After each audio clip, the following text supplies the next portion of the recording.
ये प्राक्कलन समिति एस्टीमेट कमेटी कहलाती है। हर एक काम को करने के पहले एस्टीमेट बनता है।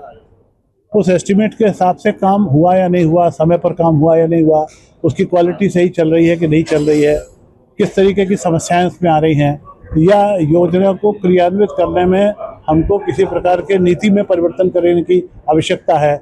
इन सब चीज़ों का ग्राउंड लेवल पर जाके अध्ययन करना इस समिति का काम है। और उसके बाद यदि किसी प्रकार का कोई संशोधन करने की जरूरत है नियमों में, तो उसको सरकार के उसको संशोधन जो हम लोग प्रस्ताव देते हैं अपनी तरफ से, वो विधानसभा के माध्यम से भी जाते हैं और सीधे मुख्यमंत्री जी के पास भी जाते हैं।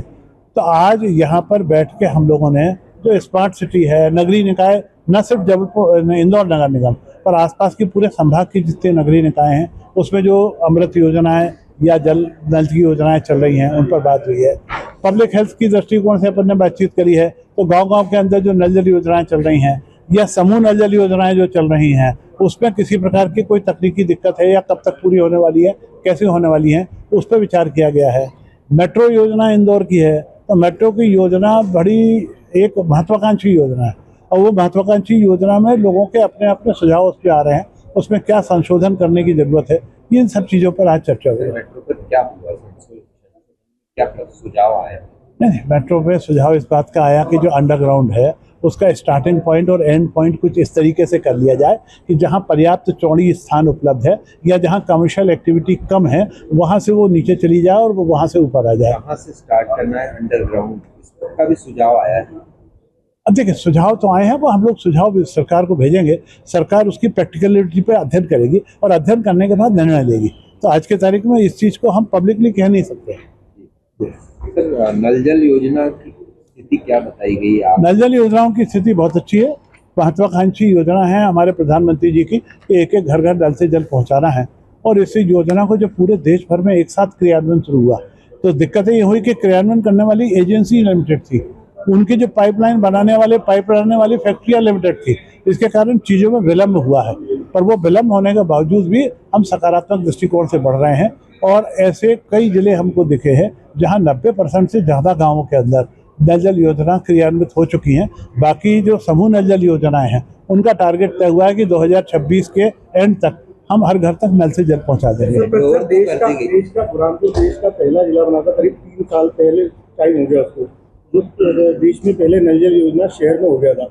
आज भी वहाँ पे मतलब ग्राउंड रियलिटी में पानी नहीं पहुँचा। इंदौर का 1% से कम 2 साल से चल रहा है कि 1% से कम बचा है नल जल योजना में, लेकिन पूरा नहीं हो पा रहा। देखिए, मैं फिर बताऊंगा कि इतनी बड़ी योजनाएं चलती हैं और इतने बड़े क्षेत्र में चलती हैं, तो कहीं कहीं 10-5 कोई ऐसे उदाहरण सामने हम ला के रख सकते हैं कि यहाँ गड़बड़ है। उसका अर्थ ये नहीं है कि पूरी योजना गड़बड़ है।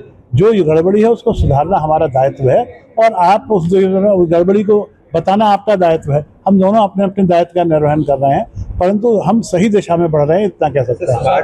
मतलब लोग तो बाहर से ये बोलने लगे कि शहर के गड्ढे जो है वो इतने हो गए कि इतने स्मार्ट रोड बना दिए, ऐसा कुछ प्राक्कलन समिति के दौरान? सड़कों की कोई चर्चा नहीं हुई है।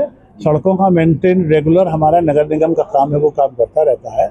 स्मार्ट सिटी की परिकल्पना एक अलग थी कि जो उस समय वेंकैया नायडू जी हमारे मंत्री जी थे, उनके समय की ये योजना आई थी और एक्स्ट्रा पैसा नगरों को दिया गया था सिलेक्ट करके कि वहाँ पर जो पुरानी चीज़ें बिगड़ी हुई हैं उनको बना लिया जाए, उनको इस रूप से बना लिया जाए कि उसमें से पैसे का जनरेशन होने लग जाए, इस रूप से बना लिया जाए कि उसमें जॉब हमारे पास कुछ क्रिएट हो पाए। उसको एक नया स्वरूप देने की कल्पना की है। और इंदौर नगर निगम ने जिस तरीके से राजवाड़े को या गोपाल मंदिर है अपना, उसको जिस तरीके से सुधारा है, कुछ स्लम बस्तियों को सुधारने का प्रयास किया है। आगे भी उनके पास योजनाएं हैं जिसमें कि वो लैंड का बेहतर उपयोग करके और पैसा जनरेट करके और उसको स्मार्ट दिशा में ले जाना चाहती है। काम पूरा नहीं हुआ, ये मतलब नहीं ऐसा लगता है कि बजट दिया हुआ नहीं, मैं जहाँ तक इंदौर का मैं आज की तारीख में स्टडी कर रहा था, 5,000 कुछ करोड़ रुपए, 5,000 से ज़्यादा करोड़ रुपए यहाँ पर खर्च हुआ है। उसमें से जितना बजट सरकार की तरफ से आया था उसमें से एक्स्ट्रा पैसा जनरेट किया गया है, वो पीपीपी योजनाओं के माध्यम से किया गया है। हाँ, मतलब बहुत ही है। अब जैसे उसमें उन्होंने कार्बन ट्रेडिंग से 9 करोड़ रुपए आज की तारीख में कमा रहे हैं। एक अभिनव एक प्रयास इंदौर का स्मार्ट सिटी के द्वारा हुआ है। कुछ काम अभी जो बाकी बचे हैं, उस काम को पूरा करने के लिए पैसा जनरेट करने की योजना भी स्मार्ट सिटी के पास और नगर निगम के पास में उपलब्ध है, उसका भी वो प्रयास कर रहे हैं। कल यहाँ पे सुपर कॉरिडोर समिति में शेखावत जी ने बताया था कि सुपर घाट रोड पर जल जमाव की बड़ी समस्या है, ये मेट्रो के कारण जो कि सबसे अच्छी सड़क है, तो उसके लिए कुछ इसमें कुछ विचार। बिल्कुल सही समस्या है पार्किंग, क्योंकि वाहन रोज बढ़ते जा रहे हैं और पार्किंग की समस्या पूरे देश भर के हर जगह पर आपको देखने को मिलेगी। और मैं तो देश के अलावा दुनिया के बहुत यूरोपियन देशों में खूब घुमा हूँ, वहाँ पर भी समस्या है, किसी के घर के अंदर गाड़ी पार्क नहीं होती, घर के बाहर ही पार्क होती है। तो पार्किंग की समस्या वाहन, मैं समझता हूँ कि इंदौर में आज की तारीख में रोज 500 वाहन खरीदे जाते हैं, रजिस्टर्ड होते हैं, रोज वाहनों की संख्या बढ़ रही है, पार्किंग की समस्या है। उसके लिए माननीय शेखावत जी ने भी विषय दिया था, खास तौर से जो मेट्रो स्टेशन है, मेट्रो स्टेशन पे पार्किंग की व्यवस्था होना चाहिए, ताकि हम अपनी गाड़ी खड़ी करके मेट्रो में बैठ के कहीं जा सकें, या हम मेट्रो से उतरे हैं तो हमको कहीं ना कहीं टैक्सी मिल जाए जो हमको गंतव्य स्थान तक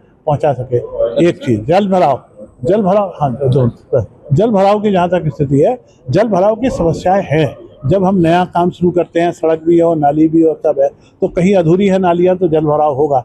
वाटर स्टोर से लेके बाकी सबकी चिंता केंद्र की सरकार से लेकर प्रदेश की सरकार और नगर की सरकार तक करती रहती है, पर यह समाधान स्थायी नहीं हो पा रहा है। इस दिशा में लगातार प्रयास हो रहे हैं।